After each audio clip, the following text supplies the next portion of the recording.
Welcome to Black Men Speak. I'm your co-host, Jimmy Stewart. And I'm Tommy Duncan. And today we're talking about marriage and why men aren't entering into marriage. This is going to be another one of those tricky topics. Slippery slope. Yes, and it's definitely not something that we're going to be able to cover in just one show. So we may have to make this a two-part series also to discuss it in fairness. So, and let me give you my basic take on this, Tom. I think at a basic level, I think people move towards things that are pleasurable, and we tend to move away from things that are unpleasurable. And if men are not getting married at the same levels that we were before, if it's declining, I think because the whole institution of marriage now is becoming such a negative. If there's not enough upside to marriage, I think now men look at it with the proliferation of TV and mass media and social media. I mean, we have divorce court on TV now. You hear all the crazy stories of people going in there. So when faced with the possibility of divorce, asset forfeiture, child support, spousal support, and visitation issues that you may have as a dad coming out of divorce court. What's the incentive now for men to get married? And I guess at one point you can maybe even throw in sex as being part of the benefit of being married, being able to enjoy sex with someone that you know is safe. But now you hear far too many stories of married men saying that the sex life pretty much falls off the map after they get married. They had a pretty active sex life when they were dating, or as Bernie Mac would put it, that when him and his wife were dating, that he said he would get sex by the pound. Now that he's married, he gets it by the slice. You hear that story quite often. So except he used a little more graphic terms. Since this is a family show, right, we have to put things in family terms. So let's hear your take on the whole issue of marriage. Yeah, well, it's a pretty complex issue. I think marriage and family has the whole concept and structure of marriage and family has changed so dramatically from the 20th to the 21st century. I think if we look, at least within our community, we look at marriage as a part of family, and then we look at family as a broader structure of community. And I think, in our community in particular, because we have moved from a 20th century model where we were primarily rural, we had, parents who didn't live too far from grandparents, who didn't live too far from great-grandparents, and you had the same house sometimes. Exactly. Yeah. So you had a whole family and community infrastructure in the 20th century that has somewhat been loosened or possibly disintegrated in the 21st century as we've become a lot more urban.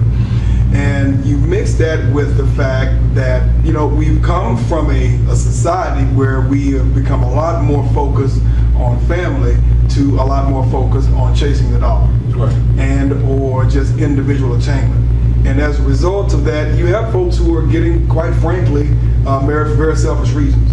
They're getting married more so for what they can get out of it than for being able to extend and expand the family. For the sense of security. Something we've also talked about, Jimmy, is moving from the 20th to the 21st century, is that, when our grandparents and great-grandparents got married, our country was a lot different. Yes. That man needed that woman, and that woman needed that man a lot more so than they do now. So, we didn't have, the large urban centers that we have there today, but, a husband got married to a wife, not only so he could have children, but he could have someone who could partner with him in taking care of the household. So you can have someone that he could, create something with so he can get more out of his career. Now that's flipped the script with, there's, I guess, a double-sided sword to progress in technology. Now you have the advent of the households, you have fast food, you have all these other things where, you have, men and women for that matter who don't particularly need someone else in order to get a lot of the things that our grandparents and our great-grandparents needed in life. That's true. So very true. And, part of, and I know this is going to be a little controversial, So you guys are going to have to work with me on this one. But I do believe to my core that we may need to start having that discussion about polygamy. That there's just a large number of women who will never get married, according to the stats. About half of black women, according to statistics, will never be married. And is that fair for such a large segment of the population to never be married, never have the opportunity to be married, never have a chance to have children, raise children if they want to? So maybe, maybe polygamy may be an answer, not for the entire community, but for some people in the community, it may be an answer.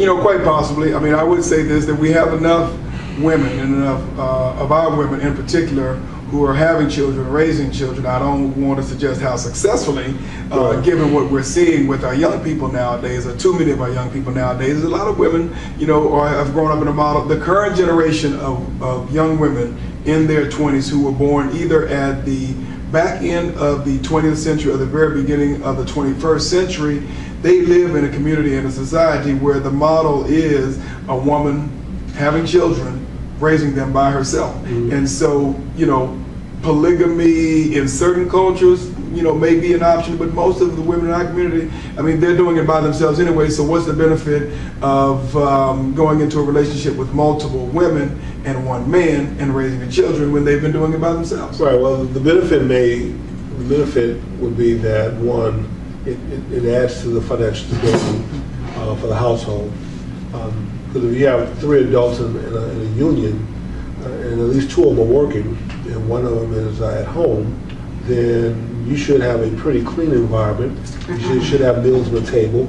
You should have the quality of life that ideally is the American dream, where families sit down at the table and have dinner, and they get up in the morning and have breakfast. You send your kids off and you pack their lunch, and you have family time together, and you're not coming home to the threat of utilities being turned off and chaos and bill collectors. And then on top of that, as a family unity is become a big issue, that you have the other people, I think within the Mormon community they call them sister wives. Well, the sister wives, you have companionship there, so you don't have to go outside of the family. Your wife doesn't have to go outside of the family for companionship. There's another woman there in the household that she should be good friends with, if not best friends with, because this is a person that is helping you either raise children, care for children, or you're helping her raise and care for children. It should also address the sex issue. If women feel they're trying to meet the sexual needs of a husband is too taxing on them, well, certainly having another wife there to help share the load can't be anything but a benefit. And if your head truly hurts on this particular night and you're not feeling it, then tag team like you do in wrestling. You come out the ring, you tag up with the other person come into the ring. I hate to use a ring as a bad analogy, but kind of know what I mean. Okay. Well, I mean, the other issue that you have to deal with, whether you're talking about one woman to one man, is the competition for time, right, and the competition for supremacy. Well, and that is real. I think within the Mormons, I don't know a great deal about the Mormon religion or their family structure when it comes to polygamy. But I think the first wife, from some of the stuff I've kind of either seen on TV or read on, is sort of a senior person. Mm-hmm. And that if another woman is brought into the union, it's the wife who selects her. So she goes out and selects a sister, which is why then the sister becomes a wife to her husband. Mm-hmm. So she's a sister first, and then she's a wife second. But whoever the first wife is gets to pick the second wife as a sister. Now I'm sure the men have some say in it to say, hey, she looks pretty nice. You may want to consider her as a sister. Now I'm pretty sure that has some weight in the decision making. But then don't get me wrong, I'm not saying polygamy is the only answer. I'm just saying that maybe it's a answer that we should at least be talking about. And maybe have as a backup plan in case things don't get turned around here. But let's tackle some of the pillars of marriage itself, things that happen in the marriage that men maybe falsely or correctly have assumed happened that turn them off or maybe discourage them from getting married? No, you bring up a very good point, and thanks for reeling us back in. And really, the topic is why don't you have as many men who desire to get married? Well, I mean, to be quite frank with you, the incentive for a lot of men is lost in being married because in some cases, The incentive is being lost. exactly. Right? I think in some cases, I think that as the old folks say, why buy the cow if you can get the milk for free. Number two, you have a lot of men out there who unfortunately aren't in a position to really be the responsible person, because you have a lot of women who are doing a lot better than the men, generally speaking, Right. financially and professionally.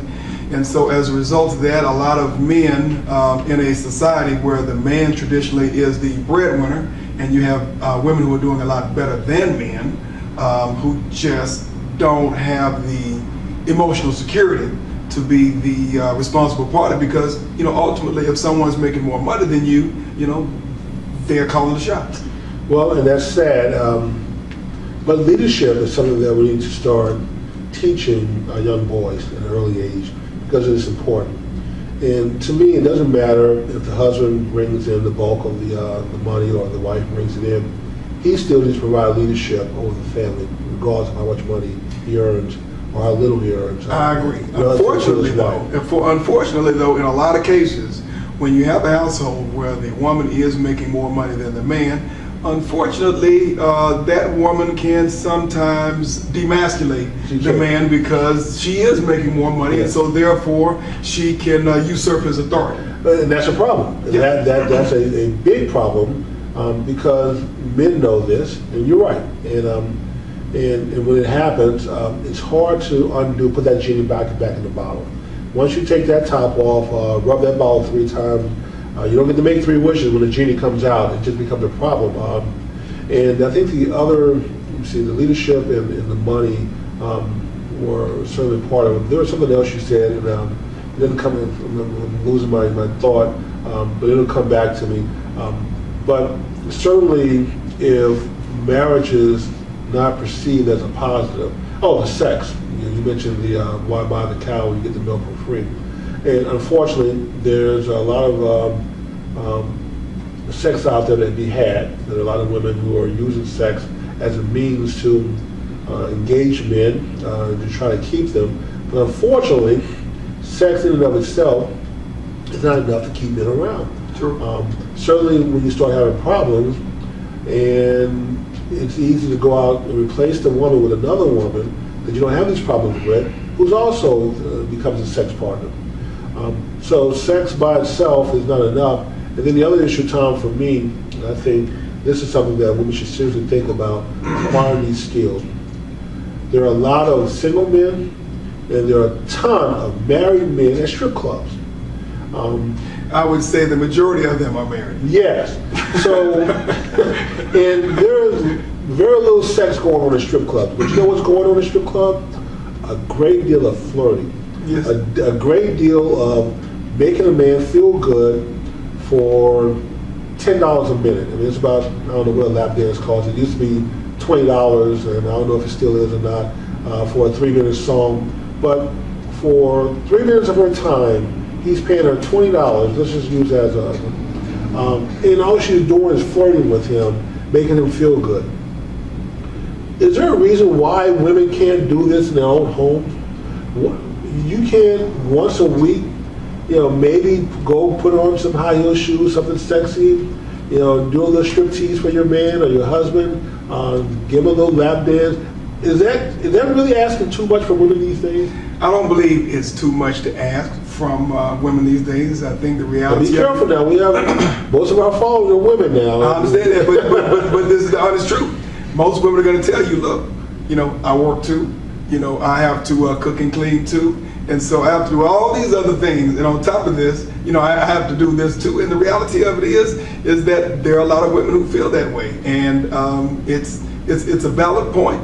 But when we talked a little bit earlier about women who are looking for a certain type of man, someone who is financially secure, right, who is responsible, who can support her in the way, that is unfortunately starting to get fewer and far in between. It is. And Yes, so it is. I would say compared to her peers in other communities, the white community, the Indian community, and the Asian community, our And pool Latino. of men who has those skill sets and who has that portfolio is beginning to shrink, and it actually is shrinking at a much faster rate, because even if you look at the next generation, Jimmy, young men who have some idea of what it means to be a good father because they've seen an example of it, someone who knows what it means to be a good leader in the household, in the community, because he's seen it, is starting to shrink more dramatically Yes. than ever. And so let's be quite clear, it is a competition. It is a competition, not in like a football or basketball game, but being able to keep your money and your man in your household. Well, Tom, I think for the women who have such a partner right now, would it behoove them to acquire the skills necessary to keep that man in the household? See, it's one thing to get him to the altar and say I do and start your life together. After that, it becomes even harder to even keep him around sometimes, which is why the divorce rate is so high. And I submit to you that if men were in households getting their needs met, there wouldn't be any need for them to leave. Men are not as cruel as the now group or the feminist movement would have you believe, that all these men are just walking out on women because they're trifling, irresponsible, unloving, uncaring, they don't care about their families or kids. I submit that some of them are actually walking away because they're just not happy. And life is not designed for us to go through it being unhappy. If it were, we wouldn't even have happiness. We'd just be unhappy, and we wouldn't know any other state, because that was the only state that God designed us for. Unfortunately, we understand what happiness is, we know what unhappiness is, and we have a choice. And some men and some women are choosing to get out of the union because they're not happy. And maybe we need to do a show or a segment on the issue with women, why aren't they happy, and why they're leaving unions also. But today I'm sure that we'll get a lot of feedback on that. yeah, so but today we're dealing with men and why they are deciding not to get married or leaving marriages that they're in. And I just still submit that it just comes down to basic needs. Men are simple to me. Yeah, I agree. They are very. I mean, Yeah. our laundry list is relatively low compared Yes. to our female counterparts. Offer your significant other, your husband, man, or whatever you want to call them, a little respect. Flirt with them frequently. Make them feel good. Have a healthy sex life, and feed them. You do those things, and there's a good chance that you're not going to have any problems. Yeah, a pretty good fighting chance. But I think, Jimmy, one of the things that we've got to, and it's a struggle in our community, is knowing how to make your man feel empowered in his household. And that is a big one, because for a lot of these men, they get a beat down in the workplace every day, in so many different ways, and they're fighting a uphill battle.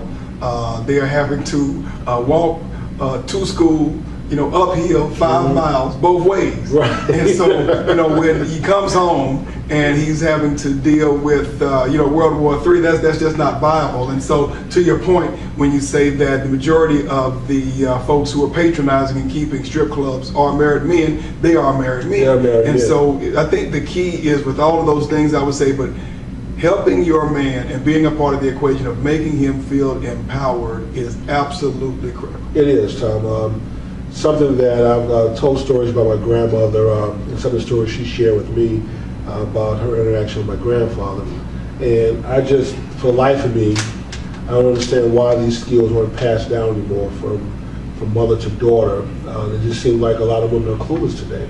A lot of women, to me, do not know how to flirt, do not know how to empower the man. In fact, their insecurities don't allow them to.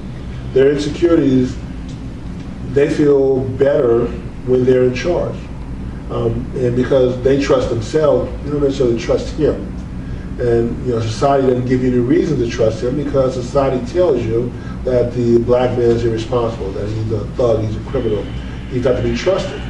And so how can you put your life and your children's life in the hands of someone that society is constantly telling, not just society, mom and them, your aunties, other women in your life, your friends, your girlfriend hating friends who don't have a man, who have had some bad experiences, and who are constantly hating on men in general, So with all these bad messages, how can the black woman trust the black man in a marriage when there's so many negative messages out there about the black man? Right, and this is programmed.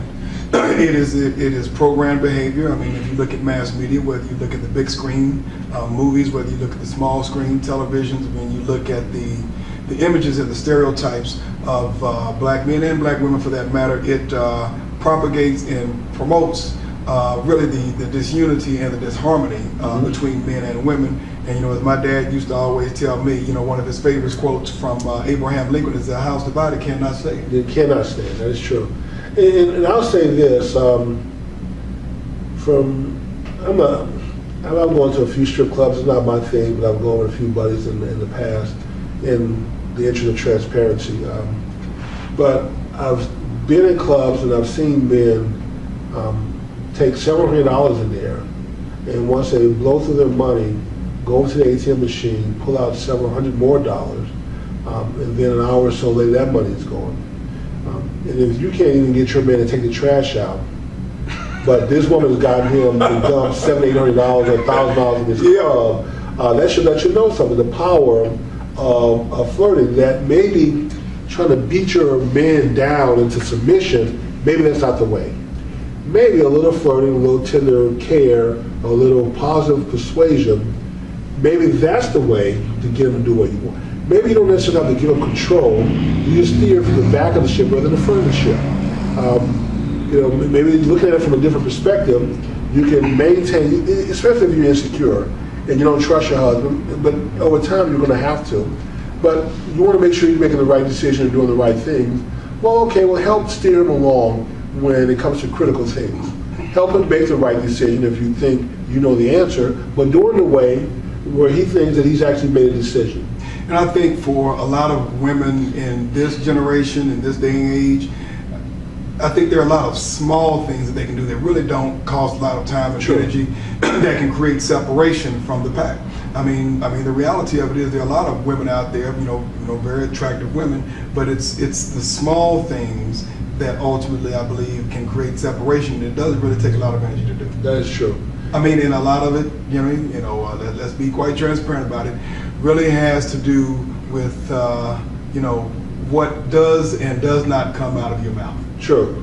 And I say, Tom, is that women should certainly think about this. So we're trying to offer some solutions here in a nice way. But the Bible does say that the wife should be known, not that she should be, but she should be known, which means that for friends and family and people outside of your household, how they perceive you, that she should be known for being quiet, that the husband should be your mouthpiece for your family. But there are so many boisterous women out there who are sometimes just as loud and foul-mouthed as men, and to me that would be a turnoff. That would be something that would be a showstopper. So, if you're going to be a leader. And your woman should also allow you to be a leader, not just inside the home, but when you guys are outside the home, to represent your entire family and speak for your family. She shouldn't even feel the need to have to speak up and get into a shouting match or loudmouth anyone, or certainly, get into using foul language outside the household. Because now you're not being known for being quiet. You're being something else that the Bible doesn't advocate that you be. Right. And the other thing, and this is obviously a constant struggle regardless of class or race or anything else, is the struggle for power. That's the biggest. Yeah, that is a huge one, and I think that in and of itself ostracizes and isolates a lot of men, married men and or single men who are considering getting married. Is that proverbial struggle for power in the household.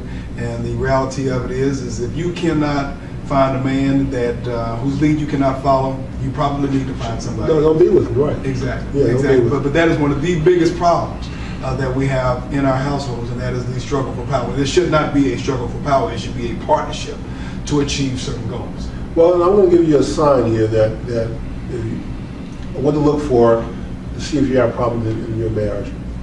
If your husband spends more time on his PlayStation 2 than with you, or PlayStation 4, whatever number it is. Yeah, I think it's 4 or 5. Okay, 4 or 5. Okay, if he spends more time with the PlayStation, playing video games, than with you, then there's a problem. He's checking out. If when he gets home, he's not willing to say more than 10, 15 words to you, then there's a problem. If he doesn't want to talk to you. Some men say, well, just give me some time alone. What does time alone really mean? That means he doesn't want to be with you. He may be in the other room talking to his boys, talking to somebody else. He don't want to talk to you because interacting with you is a problem. And that becomes a negative for him. So guess what? As with basic behavior, you steer away from negative and you migrate towards the positive. And even if he's not coming home wanting to interact with you, excited about being with you because he's now been away from you for 8 or 10 hours, then that should let you know that there's a problem. And I think, probably one of the final things is that, and even this is biblical, and I understand everybody is, not a person of the Holy Book, but creating an environment of peace in his household. I mean, and the reality of it is, if that environment is not an environment of peace, you're ultimately going to have problems. And Tom, and certainly for the women who think it's beneath them, I mean, I've said this in the past when I was, before I got married, was dating. I offered to take a few of my girlfriends to a strip club because I would say, look, you need to learn how to flirt on a much larger scale and much greater success than what you're capable of. And maybe the place to go is a strip club. And I'll take you because it's hard for women to just go in there by themselves and they're unaccompanied because they think these are wives coming looking for a husband and they don't want to have problems. So I offered to take, and none took me up on the offer. They just assumed I didn't know what I was talking about. And hopefully that their situation is not such that their person they're with is starving for some kind of affection from them. But I can say that women generally, a lot of women are just not very good at it. And this is why your husbands are paying a lot of money behind your back to get some attention from a woman that he can get from you. I mean, this is a failure on your part. This is, you can say, well, you're wrong for doing this and taking money out of the household and away from it. But the reality is that he needs this. He doesn't need it every day. Maybe not even once a week, but from time to time, he needs this in his life. And for you to say, well, I'm not going to do it, it's beneath me, you're basically saying that I'm opening the door for my husband to go outside of my marriage to get the attention and some of the things that he needs in his life to feel good. Leadership is another part of it. You said the empowerment battle, that's a big part of it. The affection issue. And for men who don't turn outside of their marriage, for any of this from other women, they go home and they look so pathetic and beat down and tired, exhausted when they walk through that door having to deal with their wives. Because you're right, they face the battle outside of the home, then they come home and got to face another battle. And really when they get home, all they want to do is just check out. Hit a video game, watch a movie, watch sport, do something that doesn't require any thinking because they don't want to deal with her. And that should also be a sign to you that there's a problem. Create an environment where, I think what you alluded to earlier, create an environment where your husband wants to come home, wants to interact with you. He wants to do stuff with you. He wants to, back when you were dating, call you up. He wants to spend time with you back when things were fun. Now the marriage is not fun anymore, but he still has to interact with you, and all you're doing is complaining, making noise, hooping and hollering, cursing, and doing the things that all the folks out there tell you that you should do in order to be in control and get your way.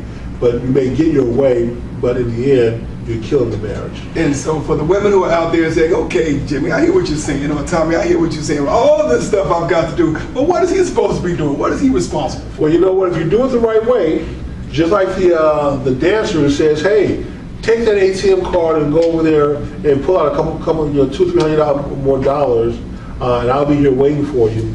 The same way she can get him to go do something is what you should use in your arsenal to get him to do things. If you want to take the trash out, and he really complaining and hooping and hollering about like, I've told you to take the trash out. How many times did I tell you this is simple, blah blah, and you never do it? See, that's a big negative. No, you know what you do? You call him up and say, hey, sweet, when you get home, I'm gonna have a surprise waiting for you. You put out your best Frederick of Hollywood outfit or your Victoria's Secret outfit, put the high heel shoes on, light some candles, put some soft music on, and you know what? And you get his attention, and then you bring up that trash. You say, honey, this is what you can look forward to on a regular basis if you would just take that trash out. Boy, I'd be so much more in the mood. It'd be sexy for you if you would just take that trash out. If you would just spend a little time with me. You would just call me up or send me flowers. You would just do a few of the things you were doing when we were dating. You could have this and plus more on a regular